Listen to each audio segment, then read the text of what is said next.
Allah Subhanahu wa taala mengatakan, "Walladzina amanu wattaba'athum dzurriyyatuhum biimanin alhaqna bihim dzurriyyatuhum." Orang-orang yang beriman yang menularkan keimanannya kepada keluarga besarnya, maka saat dibangkitkan mereka akan berkumpul dengan keluarga besarnya. Jadi saat dibangkitkan pada hari kiamat, manusia itu laksana laron dan belalang, pergi ke sana kemari, menjauh, tidak mau mendekati orang-orang yang pernah dekat di dunia. Saudara tidak mau dekat dengan saudaranya, anak tidak mau dekat dengan orang tuanya, orang tua tidak mau dekat dengan anaknya, dan begitu seterusnya. Kenapa? Yauma yafirrul mar'u min akhi wa ummihi wa abi wa sahibatihi wa bani likulli imri'in minhum yauma idzin sha'nun yughni. Pada hari di mana seseorang lari dari saudaranya, lari dari ibu bapanya, lari dari pasangan dan anak-anaknya. Kenapa mesti lari? Bukankah di dunia ingin bersatu? Kenapa di akhirat mesti lari? Seolah-olah ada ketakutan berjumpa. Ya, karena boleh jadi saat di dunia kita tidak menyempurnakan hak kita kepada mereka. Kita lalai dengan keluarganya, sehingga saat dibangkitkan takut mereka datang kepada kita mengambil pahala kita. Ayah, dulu engkau tidak mendidik kami. Ayah, dulu engkau membiarkan kami maksiat. Mana pahalamu? Takut diambil pahalanya, makanya dia lari menjauh keluarganya. Tapi orang-orang yang beriman saat di dunia, yang menularkan keimanannya kepada keluarganya, betul-betul al-amru bil ma'ruf wan nahyu anil munkar kepada keluarganya, maka saat dibangkitkan mereka tidak akan lari satu sama lain. Yang ada saat dibangkitkan, suaminya di sampingnya, istrinya di sampingnya, orang tuanya di sampingnya, anaknya di sampingnya, minimal bisa meredakan rasa takut di hadapan Allah Subhanahu wa taala. Walladzina amanu wattaba'athum dzurriyyatuhum biimanin alhaqna bihim dzurriyyatuhum. Siapapun yang beriman kemudian menyebarkan keimanan kepada keluarganya, memberikan hak kepada keluarganya, tidak membiarkan maksiat dalam keluarganya, meminta untuk melaksanakan wajib dan melaksanakan yang sunnah, meminta agar menghindar dari yang haram dan juga berusaha menjauh dari yang makruh, betul-betul tanggung jawab dia tularkan kepada keluarganya, maka di akhirat keluarganya tidak akan pergi dari kita. Dan itu sedikit banyak bisa menghilangkan rasa takut saat dibangkitkan di hadapan Allah Subhanahu wa taala.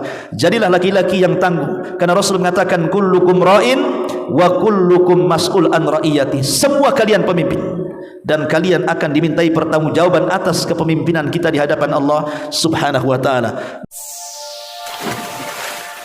Bismillahirrahmanirrahim.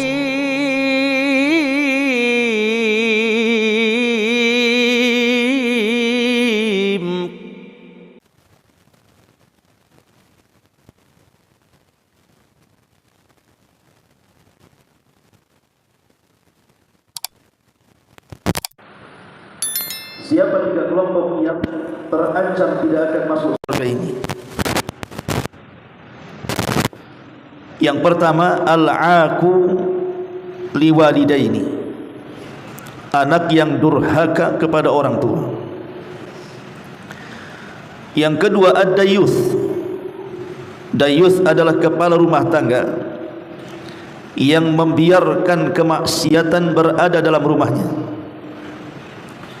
Dan yang ketiga, al-mar'atu al-mutarajjilah, wanita-wanita yang menyerupai laki-laki. Dalam riwayat yang lain yang dikeluarkan Imam Ahmad dalam musnadnya, Nabi SAW mengatakan, innallaha harramal jannata ala thalathin. Allah akan haramkan surga bagi tiga kelompok. Al-aqu liwalidaini, pertama anak yang durhaka dengan orang tuanya. Yang kedua, mudminul khamri, orang yang kecanduan minum khamr. Dan yang ketiga, ad-dayuth alladhi yuqirru al-khabitha fi ahli baiti.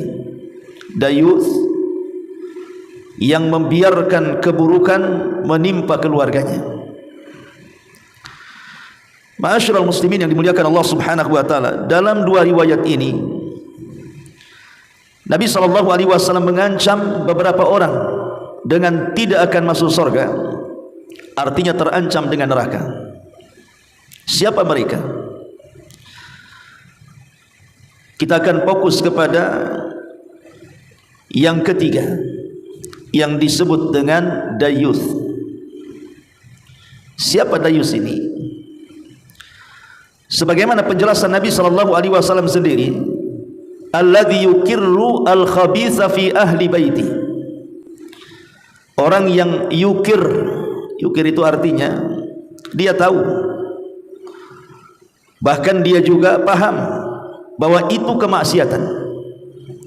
Dia tahu bahwa itu kemungkaran, tapi dia biarkan kemaksiatan dan kemungkaran itu padahal dilakukan oleh keluarganya. Membiarkan kerusakan padahal dia tahu itu rusak, sehingga merusak keluarganya, dan laki-laki membiarkannya. Maka laki-laki yang seperti ini adalah dayuth, kepala rumah tangga yang tidak memiliki kecemburuan kepada keluarganya. Ma'asyiral muslimin yang dimuliakan Allah Subhanahu wa taala, terkadang ada sebagian pemahaman orang-orang awam, kalau sudah melaksanakan salat, melaksanakan puasa, menunaikan zakat, bahkan naik haji berkali-kali, kemudian suka bersedekah, mereka menganggap bahwa mereka telah menjadi orang soleh dan pasti masuk surga. Padahal ada di antara keluarganya, boleh jadi mungkin anak-anak putrinya, suka membuka aurat kemana-mana, atau mungkin istrinya bekerja yang di situ banyak ikhtilat dengan laki-laki yang bukan mahramnya, atau boleh jadi anak laki-lakinya terjerumus kepada pergaulan bebas, ikut geng sana geng sini, akhirnya masuk ke narkoba, ke khamar dan yang semacamnya. Orang yang menganggap dirinya soleh dengan banyak salat, dengan banyak puasa, sedekah, haji dan umrah itu, ingat, betul amalan yang anda lakukan itu adalah amalan-amalan penduduk surga, tapi anda terancam dengan neraka karena membiarkan keluarganya berada di atas kemaksiatan kepada Allah Subhanahu wa taala. Ada istilah yang disebutkan para ulama, man ahabbal makarim ghara 'alal maharim. Man ahabbal makarim ghara 'alal maharim. Apa maknanya? Man ahabbal makarim, siapapun yang mencintai al-makarim. Makarim itu artinya akhlak-akhlak mulia. Siapa yang mencintai kemuliaan dalam akhlak, suka kalau anaknya berhijab, suka kalau istrinya tidak berghibah, suka kalau anak laki-lakinya belajar, duduk di pesantren mempelajari agama, suka kalau seandainya keluarganya kuat dalam agama. Ini namanya suka dengan kemuliaan-kemuliaan. Maka disebutkan man ahabbal makarim ghara 'alal maharim. Ghara 'alal maharim artinya pasti dia memiliki kecemburuan kepada mahram-mahramnya, kepada keluarganya. Tapi sebaliknya, siapa yang tidak mencintai makarim, kemuliaan-kemuliaan akhlak, anaknya tidak hijab, ya dibiarkan saja. Istrinya ikhtilat setiap hari, ya tidak dipedulikannya. Anaknya mau pulang mau tidak, mau masuk ke pergaulan bebas ataupun ya sudahlah, yang penting dia kan anak laki-laki bisa menjaga dirinya. Membiarkan kemungkaran artinya tidak suka dengan kemuliaan-kemuliaan, maka dia akan dicabut kecemburuannya kepada keluarganya. Padahal Nabi SAW mengatakan, al-mu'min yaghar wa anna Allah ashaddul ghairah wa ghiratullahi ala abdihi al-mu'min ya'ti ma harramallahu. Kata Nabi SAW, seorang mukmin itu harus memiliki kecemburuan, dan sesungguhnya Allah Subhanahu wa taala lebih dahsyat lagi cemburunya. Dan di antara kecemburuan Allah Subhanahu wa taala, Allah tidak suka kalau seandainya seorang mukmin melakukan hal-hal yang diharamkan Allah Subhanahu wa taala. Kalau seandainya binatang secara keseluruhan memiliki perasaan cemburu. Tidak ada satupun binatang kecuali diberikan perasaan cemburu kepada hati setiap binatang, kecuali beberapa binatang. Salah satunya adalah khinzir, babi. Babi tidak memiliki sifat cemburu. Maka siapapun yang tidak memiliki kecemburuan kepada keluarganya, apa bedanya Anda dengan babi? Babi tidak cemburu dengan pasangannya, walaupun pasangannya berzinah dengan orang lain, dengan binatang lain, dia nggak akan peduli. Tetapi manusia yang pecemburu, dia tidak mungkin membiarkan keluarganya di atas kemaksiatan kepada Allah Subhanahu wa taala. Ma'asyiral muslimin yang dimuliakan Allah Azza wa Jalla, terkadang ada sebagian keluarga yang tidak mengetatkan aturan pada keluarganya. Bahkan mungkin kita sebagai orang tua membiarkan anak kita ini tidak memiliki aturan dalam rumahnya. Anak berpakaian ketat sama orang tuanya dibiarkan saja. Bahkan yang lebih parah, dibelikan pula tuh pakaiannya. Alasan ini model 2026. Ada orang-orang tua yang tidak mau ketat dengan aturan keluarganya. Nanti kalau saya ketatkan anak saya marahi untuk sholat, nanti dia kabur katanya. Ada orang-orang tua yang seperti itu. Ketika mereka melonggarkan aturan dalam rumah, kemudian anak-anak khususnya perempuan kemudian memiliki kebebasan di luar rumah, dia tidak tahu bahwa fitnah di luar rumah itu bisa menghantam putrinya kapan saja. Pernah dulu ada orang datang ke saya, orangnya besar, betato lagi. Tiba-tiba datang minta konsultasi, setelah ketemu nangis dia. Betato kok nangis, padahal badannya besar tuh. Jadi saya tanya, Pak, sebentar Pak, ada apa ini? Mudah-mudahan saya bisa memberikan solusi. Akhirnya dia cerita sambil menangis tentang anak perempuannya yang kabur dalam rumah tuh. Jadi anak perempuan ini mondok di pesantren di luar Batam sudah 2 tahun. Ketika penjengukan, entah kenapa anak ini ingin pulang ke Batam. Ketika sampai di Batam, belum sampai 1 minggu, rupanya anak ini bergaul dengan anak-anak pang. Padahal anak gadis, tahulah anak pang. Akhirnya setelah orang tuanya tahu, akhirnya anaknya dikurung, dikunci di rumahnya, nggak boleh keluar. Masa anak pondok kayak gini? Rupanya anak itu berontak, kabur dari jendela. Dan ketika itu bapak ini belum ditemukan sudah beberapa hari. Setelah hampir 2 minggu, rupanya ditemukan di kos-kosan bawahnya warung Padang. Setelah anaknya dijemput, bapak ini menangis. Hijabnya sudah hilang, pakaian syar'inya sudah hilang, mulai banyak tindikan-tindikan di hidungnya, di telinganya, kemudian mulai dicap tato-tato dan lain sebagainya. Bayangkan mondok 2 tahun bisa hancur dengan 2 minggu. Begitulah fitnah di luar. Kalau seandainya kemudian orang tua ini membiarkan, tidak membuat aturan ketat kepada putri-putrinya, ingat fitnah di luar itu besar. Setan bisa menghancurkan putri-putri kita dalam sesaat. Makanya Al-Imam Bakar Ibn Zaid rahimahullahu ta'ala mengatakan, fasadun nisa sababuhul awal tasahulur rijal. Fasadun nisa sababuhul awal tasahulur rijal. Rusaknya perempuan, kata Imam Bakar Ibn Zaid, sebab yang pertama adalah karena kita sebagai kepala rumah tangga tidak mengetatkan aturan-aturan dalam rumah tangga dan cenderung meremehkannya. Karena ada orang tua itu yang kalah dengan anaknya, baik hartanya ataupun aturan-aturannya. Anak minta harta apapun diberikannya, padahal yang dibeli itu terkadang bisa menjerumuskan anaknya kepada kerusakan. Anaknya minta supaya tidak diketatkan aturannya, ya sudah, yang penting anaknya ada, tidak kemana-mana, tidak hilang, tidak pergi ke luar negeri, dan begitu seterusnya. Ingat, ada istilah, seorang mukmin itu akan diuji dengan 2 perkara. Seorang mukmin itu akan diuji dengan 2 perkara. Bil mali wan nisa. Pertama dengan harta, dan yang kedua dengan perempuan. Kata ulama, faman kana qawiyan fil mali wan nisa kana minan najihin wa man kana dhaifan fil mali wan nisa kana minal halikin.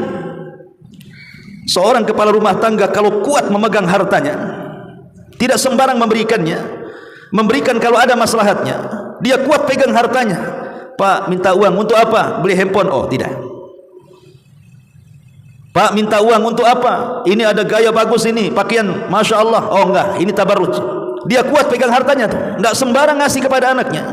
Walaupun dia cinta dengan anaknya, tapi dia kuat memegang hartanya. Yang kedua, kuat memegang anak perempuannya. Jangan keluar.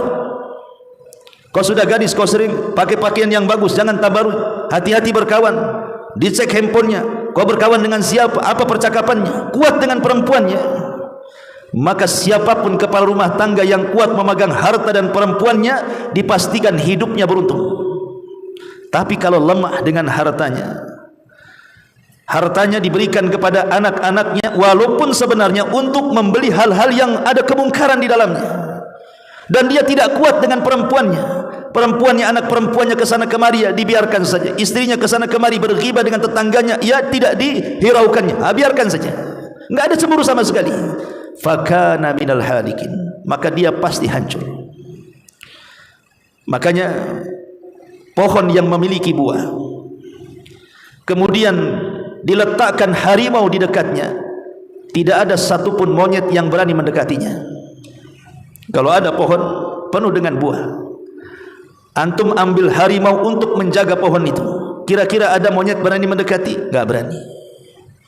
Kalau kita pasang badan dengan anak kita larang kepada anak kita jangan sampai memasukkan orang-orang yang bukan mahram ke dalam rumahnya. Jangan sampai kemudian engkau bergaul dengan sembarang manusia. Kita garang karena itu demi kemaslahatan. Enggak ada orang yang berani mendekati anak kita. Saya masih ingat dulu, kalau habis liburan di pesantren, terkadang saya liburan ke Banyuwangi. Kebetulan ada saudara di Banyuwangi. Karena hidupnya di desa, daerah Rogo Jampi, masuklah ke daerah Balak, itu nggak tahu nama desanya, masuknya lagi. Jadi terkadang sebulan 2 bulan hidup di daerah Rogo Jampi Banyuwangi itu. Saya lihat kehidupan mereka itu, kalau ada anak gadis, kemudian ada laki-laki yang datang untuk menghibur anaknya atau duduk-duduk bersama anaknya di malam minggu, itu orang tuanya senang, bahkan sengaja orang tuanya pergi. Artinya anaknya itu berarti laku. Tapi kalau seandainya malam minggu anaknya sendirian jemplang-jempling, enggak ada laki-laki yang datang ke rumahnya, sedih orang tuanya. Kenapa anaknya enggak laku? Saya masih ingat itu. Saya masih dulu tahun-tahun berapa baru masih mondok, masih ganteng, masih muda. Sekarang ganteng cuma tua. Tapi maksudnya di sini, kalau ini kemudian terjadi, tapi kan di zaman itu kan walaupun demikian kan adab malu, adab orang tua itu masih ada. Karena pergaulan bebas di zaman itu tidak seganas pergaulan bebas di zaman sekarang. Coba kalau sekarang terjadi seperti ini, orang tua membiarkannya, anak orang hamil semua. Masyaallah muslimin yang dimuliakan Allah Subhanahu wa taala, kalau orang tidak punya kecemburuan, itu kan merusak anaknya tuh. Makanya lihat hari ini terkadang ada orang belum menikah sudah hamil. Alasannya kalau nggak dihamili nanti orang tuanya nggak setuju katanya. Ini kan konyol ikhwan. Lah sebagai orang tua yang memiliki kecemburuan kepada keluarganya, maka berilah perhatian kepada mereka. Jangan sampai kemudian anak-anak kita, keluarga kita hancur dengan kemaksiatan kepada Allah dan kita membiarkannya. Ketika kita membiarkan, disitulah kita dianggap dayuth. Dan ingat, anak-anak yang kita biarkan bermaksiat kepada Allah, istri-istri kita yang kita biarkan melakukan kemungkaran kepada Allah, mereka tidak akan masuk ke dalam neraka sampai meminta kepada Allah, ya Rabb, masukkan ayahku ke neraka dengan sebab ialah kami rusak. Ya Rabb, masukkan ayah kami ke neraka dahulu karena sebab dia kami rusak. Lalu apa manfaat orang tua yang nampak soleh, solatnya iya, puasanya hajinya bolak-balik, kemudian juga sedekah dan baca Qur'annya oke, tapi membiarkan anaknya tabarruj, membiarkan istrinya bergibah dengan tetangganya, membiarkan anaknya jatuh kepada pergaulan bebas dan yang semacamnya. Lalu untuk apa ibadah-ibadahnya itu? Maka di satu sisi kita perbaiki diri kita dengan ibadah, tapi di sisi lain perbaiki juga keluarga, jangan sampai mereka masuk ke dalam neraka. Makanya Allah Subhanahu wa taala mengatakan, ya ayyuhalladzina amanu qu anfusakum wa ahlikum nara. Wahai orang-orang yang beriman, jagalah diri kalian dan juga jaga keluarga kalian. Selain menjaga diri, jaga keluarga. Karena seorang kepala rumah tangga yang tidak menjaga keluarganya dari kemaksiatan kepada Allah, maka dia termasuk kepala rumah tangga yang berkhianat. Nabi SAW bersabda, ma min abdin yastar'ihi Allahu ar-ra'iyya yamutu yawma yamutu wa huwa ghashun an ra'iyatihi illa kana min ashabin nar. Seorang laki-laki, kata Rasul, yang diberikan titipan amanah untuk memimpin orang-orang yang di bawahnya, seperti kepala rumah tangga memimpin keluarganya. Kemudian dia meninggal. Saat dia meninggal, dia berkhianat kepada keluarganya, tidak mendidiknya, tidak mengarahkan ke agama, membiarkan kemaksiatan kepada Allah, dia biarkan berkhianat seperti itu. Maka Nabi SAW mengatakan, laki-laki itu termasuk penduduk neraka. Laki-laki itu termasuk penduduk neraka. Masyarul muslimin yang dimuliakan Allah Subhanahu wa taala, pertanyaannya, contoh-contoh laki-laki dayus itu seperti apa? Pertama, membiarkan keluarganya safar tanpa mahram. Membiarkan keluarganya safar tanpa mahram. Dibiarkan anak perempuannya karena kuliah di Jakarta, di Jogja, atau mungkin jauh dari sini, pergi sendirian, hanya diantar sampai bandara saja. Sudah masuk pesawat, udah. Atau mungkin istrinya pergi tanpa mahram, dibiarkan saja sama suaminya. Ingat, Nabi yang mengatakan, la tusafiril mar'atu illa ma'a dhi mahramin. Tidak boleh seorang wanita safar kecuali ada mahram. Artinya safar yang merupakan jarak safar. Kalau safarnya tidak dianggap jarak safar, ya mungkin dibolehkan, walaupun tetap dengan mahramnya lebih baik. Contohnya safar di Batam, istri antum dari Sekupang ke Batu Aji, istri antum dari Sekupang ke Batam Center, istri antum dari Sekupang ke Nagoya, sendirian, ya tidak masalah. Kenapa? Karena bukan jarak safar, sendirian pakai motor gitu kan. Tapi kalau sudah jarak safar, Tanjung Pinang, Tanjung Uban, Natuna ke sana ya, walaupun masih Kepri, itu kan sudah jarak safar. Kalau sudah jarak safar, maka berikan mahram dalam perjalanannya. Kalau seorang suami merelakan mereka pergi tanpa mahram, tanpa ada hajat dan kebutuhan, maka kita ini tidak memiliki kecemburuan kepada istri kita atau kepada anak-anak kita, membiarkan mereka diganggu manusia lainnya. Dayuth. Ini yang pertama. Yang kedua, terkadang membiarkan istri-istri kita, anak-anak gadis kita ini berobat. Tahu dokternya laki-laki, bukan perempuan. Makanya sebisa mungkin antum kalau ingin mengobati istri dan anak-anak perempuan, pastikan dulu cari dokter-dokter yang perempuan, biar tidak fitnah. Oh, di sana ada tuh dokter perempuan, pergi ke sana. Tapi untuk istri antum, bukan antum yang sakit cari dokter perempuan, lain tuh ceritanya. Ya.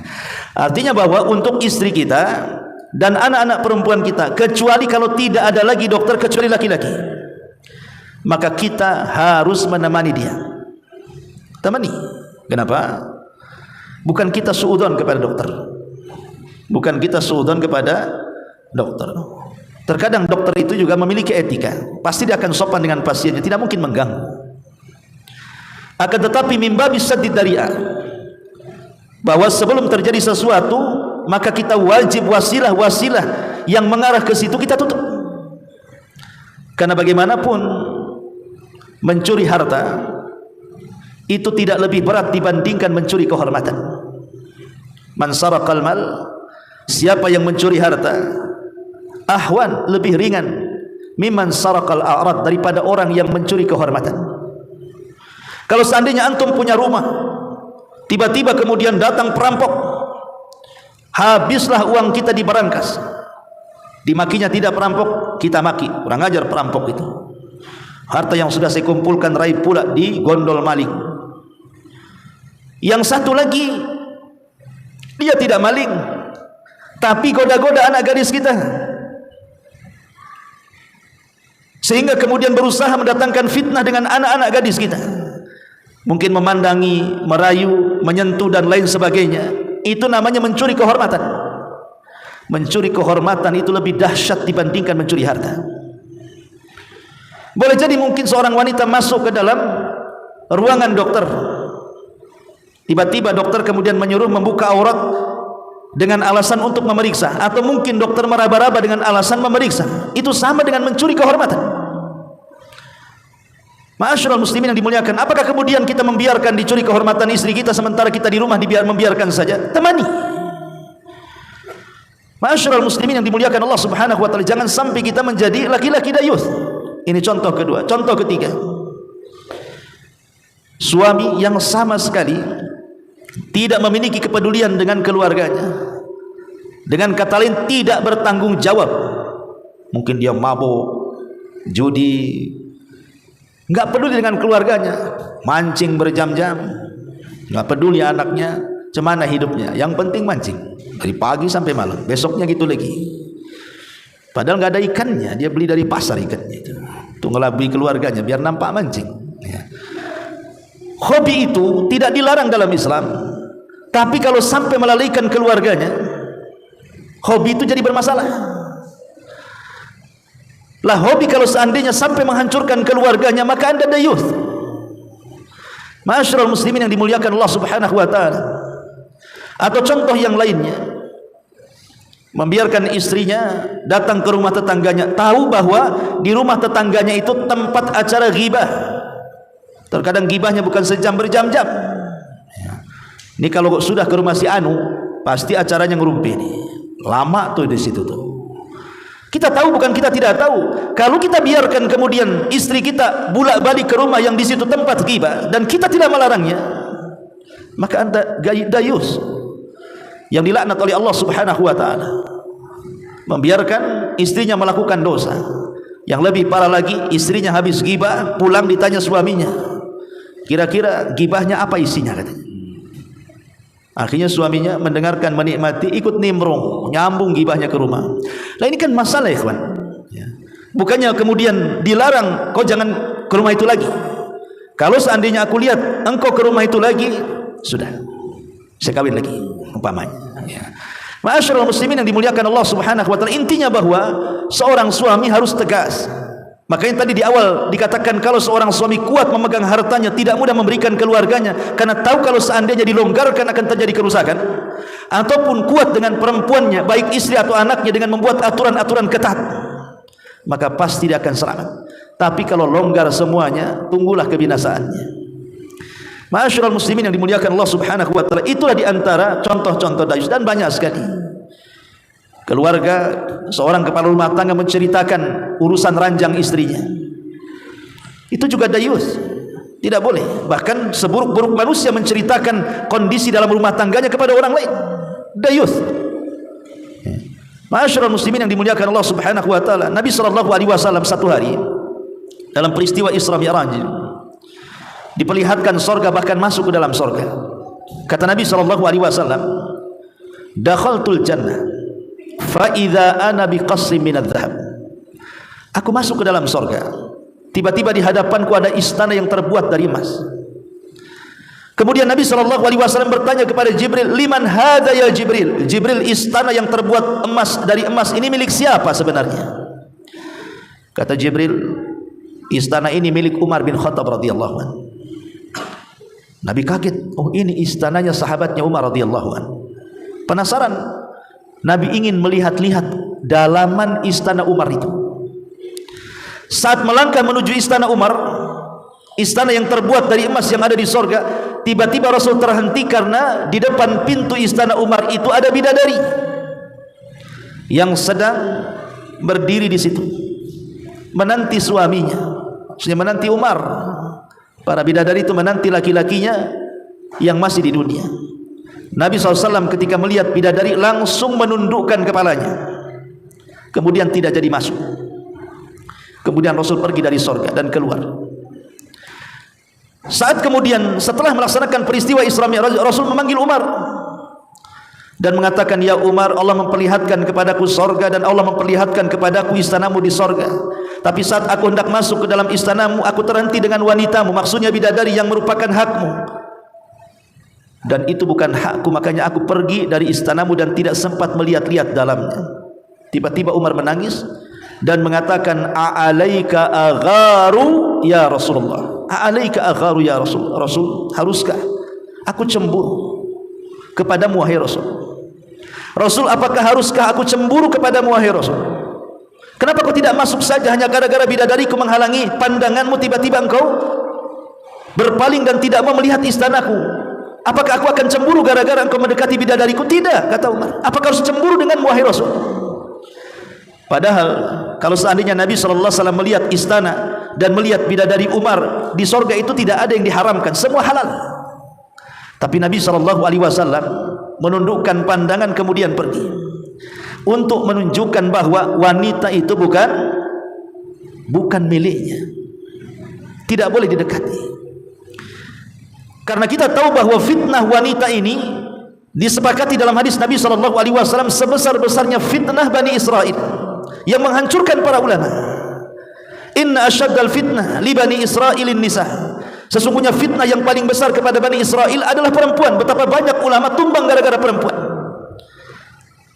Takkan kita biarkan anak-anak kita menjadi fitnah dan memfitnah orang lain. Nabi SAW pernah diperlihatkan neraka, diperlihatkan bagaimana azab pemakan riba yang dilempar ke sungai darah, diperlihatkan azab orang yang berzina yang berada di tungku yang dibakar sehingga panas melepuhkan kaki sampai kepalanya, melihat azab orang yang suka menggibah, melihat azab orang yang suka berdusta. Tapi ada dua kelompok yang merupakan penduduk neraka, Rasul tidak melihat azabnya di neraka. Padahal dua kelompok ini termasuk penduduk neraka, dan Rasul sudah banyak diperlihatkan azab-azab neraka, tapi Rasul tidak melihat azabnya, padahal keduanya termasuk penduduk neraka. Kata Nabi SAW, simfani min ahlin nar lam arahuma qat. Ada dua kelompok, kata Rasul, dua-duanya termasuk penduduk neraka, tapi aku tidak melihat keduanya. Salah satunya, kata Nabi SAW, nisaun kasiyatun ariyatun mumilatun ru'usuhunna ka aslimatil bukhtil ma'ilah la yadkhulnal jannah wa la yajidna rihaha wa inna rihaha la yujadu min masirati kada wa kada. Seorang perempuan berpakaian tapi masih dianggap telanjang. Apabila berjalan melenggok ke kanan dan ke kiri, kepala-kepala mereka bagaikan punuk unta. Mereka tidak akan masuk surga, bahkan mencium bau surga pun tidak, padahal bau surga itu bisa tercium sejarak sekian dan sekian, kata Nabi. Lihat, apakah tega orang tua yang tidak pernah meninggalkan sholat 5 waktu, tidak pernah meninggalkan puasa Ramadan, bahkan haji dan umrah, apakah tega membiarkan anaknya tabarruj, merelakan anaknya masuk neraka, merelakan anaknya diazab oleh Allah Subhanahu wa taala dalam jahannam? Di dunia saja, ikhwan, kalau kita cinta dengan anak kita, tiba-tiba anak kita berkasus, kemudian masuk penjara, banyak orang tua yang menjual kebunnya, menjual rumahnya, hutang ke sana kemari, harus menyewa pengacara, yang penting anaknya keluar dari penjara. Itu penjara dunia loh ya. Ini jelas-jelas anaknya terancam dengan penjara akhirat. Dengan tabarrujnya yang Allah katakan, wala tabarrujna tabarrujal jahiliyatil ula, dengan tabarruj jahiliyahnya, membuka auratnya, memfitnah laki-laki lain. Jelas nih anak perempuan kita ini terancam penjara neraka. Tapi banyak orang tua yang tidak berusaha untuk melindungi anaknya, seolah-olah ya sudah kalau masuk neraka anak silahkan masuk neraka, seolah-olah seperti itu. Tapi kalau penjara dunia habis-habisan dia supaya keluar anaknya, akalnya di mana? Padahal penjara neraka itu jauh lebih dahsyat siksaannya dibandingkan penjara dunia. Ini laki-laki kalau bukan dayus apa namanya? Makanya Nabi SAW mengatakan la yadkhulunal jannata dayuth, tidak akan masuk surga seorang dayuth, kepala rumah tangga yang membiarkan keburukannya terjadi dalam keluarganya. Maka kalau kita diberikan anugerah oleh Allah Subhanahu wa taala istri yang saleh dan anak-anak yang saleh dan saleh, jaga mereka. Mereka itu aset kita. Allah Subhanahu wa taala mengatakan, "Walladzina amanu wattaba'athum dzurriyyatuhum biimanin alhaqna bihim dzurriyyatuhum." Orang-orang yang beriman yang menularkan keimanannya kepada keluarga besarnya, maka saat dibangkitkan mereka akan berkumpul dengan keluarga besarnya. Jadi saat dibangkitkan pada hari kiamat, manusia itu laksana laron dan belalang, pergi ke sana kemari, menjauh, tidak mau mendekati orang-orang yang pernah dekat di dunia. Saudara tidak mau dekat dengan saudaranya, anak tidak mau dekat dengan orang tuanya, orang tua tidak mau dekat dengan anaknya, dan begitu seterusnya. Kenapa? Yauma yafirrul mar'u min akhi wa ummihi wa abi wa sahibatihi wa bani likulli imri'in minhum yauma idzin sha'nun yughni. Pada hari di mana seseorang lari dari saudaranya, lari dari ibu bapanya, lari dari pasangan dan anak-anaknya. Kenapa mesti lari? Bukankah di dunia ingin bersatu? Kenapa di akhirat mesti lari? Seolah-olah ada ketakutan berjumpa. Ya, karena boleh jadi saat di dunia kita tidak menyempurnakan hak kita kepada mereka, kita lalai dengan keluarganya, sehingga saat dibangkitkan takut mereka datang kepada kita mengambil pahala kita. Ayah, dulu engkau tidak mendidik kami. Ayah, dulu engkau membiarkan kami maksiat. Mana pahalamu? Takut diambil pahalanya, makanya dia lari menjauh keluarganya. Tapi orang-orang yang beriman saat di dunia yang menularkan keimanannya kepada keluarganya, betul-betul al-amru bil ma'ruf wan nahyu anil munkar kepada keluarganya, maka saat dibangkitkan mereka tidak akan lari satu sama lain. Yang ada saat dibangkitkan suaminya di sampingnya, istrinya di sampingnya, orang tuanya di sampingnya, anaknya di sampingnya, minimal bisa meredakan rasa takut di hadapan Allah Subhanahu wa taala. Walladzina amanu wattaba'athum dzurriyyatuhum biimanin alhaqna bihim dzurriyyatuhum. Siapapun yang beriman kemudian menyebarkan keimanan kepada keluarganya, memberikan hak kepada keluarganya, tidak membiarkan maksiat dalam keluarganya, meminta untuk melaksanakan wajib dan melaksanakan yang sunnah, meminta agar menghindar dari yang haram dan juga berusaha menjauh dari yang makruh, betul-betul tanggung jawab dia tularkan kepada keluarganya, maka di akhirat keluarganya tidak akan pergi dari kita. Dan itu sedikit banyak bisa menghilangkan rasa takut saat dibangkitkan di hadapan Allah Subhanahu wa taala. Jadilah laki-laki yang tangguh, karena Rasul mengatakan kullukum ra'in wa kullukum mas'ul an ra'iyati. Semua kalian pemimpin dan kalian akan dimintai pertanggungjawaban atas kepemimpinan kita di hadapan Allah Subhanahu wa taala. Mudah-mudahan yang sedikit bermanfaat. Subhanaka wa bihamdika asyhadu an la ilaha illa anta astaghfiruka wa atubu ilaik. Allahu ta'ala. Assalamualaikum warahmatullahi wabarakatuh.